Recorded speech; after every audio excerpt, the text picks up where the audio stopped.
Hi കൂട്ടുകാരെ, എല്ലാവർക്കും സുഖമല്ലേ? നമുക്കിന്ന് ഒരു സേമിയ പായസം റെഡിയാക്കിയാലോ? അപ്പോൾ അതിന് ആവശ്യമായ ഇൻഗ്രീഡിയൻസ് ആണ് ഇതൊക്കെ.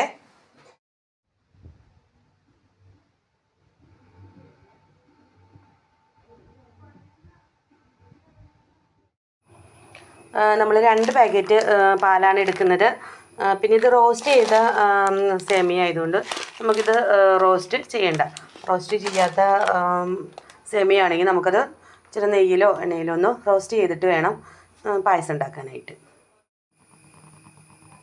പാല് തിളപ്പിക്കാനായിട്ട് വെച്ച് 2 കവർ പാലിന് ഞാനൊരു 2-3 ഗ്ലാസ് വെള്ളം കൂടെ ആഡ് ചെയ്തിട്ടാണ് തിളപ്പിക്കാനായിട്ട് വെച്ചിരിക്കുന്നത്. നന്നായി തിളച്ച ശേഷമാണ് ഞാൻ പഞ്ചസാരയും അതുപോലെ സേമിയയും ചേർക്കുന്നത്. ഇപ്പം നമ്മളിതിലേക്ക് പഞ്ചസാര ആവശ്യാനുസരണം പഞ്ചസാര ചേർക്കുക.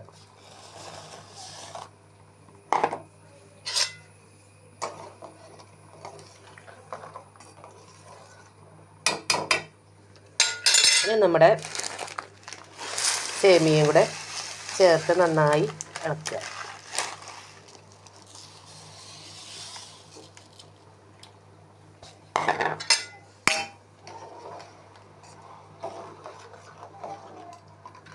കുറച്ച് നെയ്യ് കൂടെ ചേർക്കുക.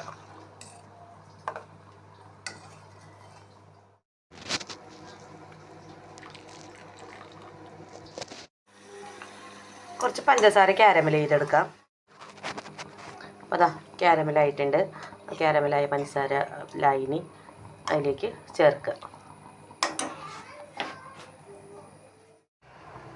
അപ്പോൾ അതെ, നമ്മുടെ പായസം ഏകദേശം റെഡി ആയിട്ടുണ്ട്. ഇപ്പം നമ്മുടെ പായസത്തിൻ്റെ കളറ് കണ്ടു കഴിഞ്ഞാൽ ശരിക്കും അടപ്രഥമൻ്റെ ഒരു കളറായി, പാലടപ്രഥമൻ്റെ ഒരു കളറായി.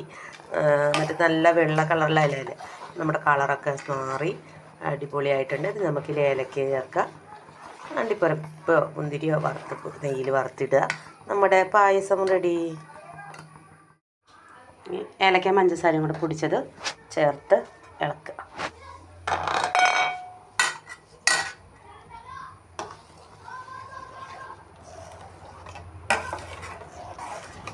ഇതവിടെ ഇരുന്ന് ഒന്ന് തിളച്ച് സെറ്റാകുമ്പോഴത്തേക്കും നമുക്ക് അണ്ടിപ്പരിപ്പ് വറുത്ത് കോരി ഇടാം.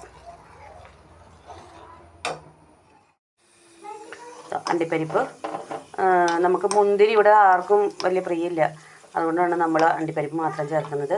മുന്തിരി അണ്ടിപ്പരിപ്പാണ് ചേർക്കുന്നത്. അപ്പോൾ അതാ അണ്ടിപ്പരിപ്പ് വറുത്ത് അതിലിട്ട്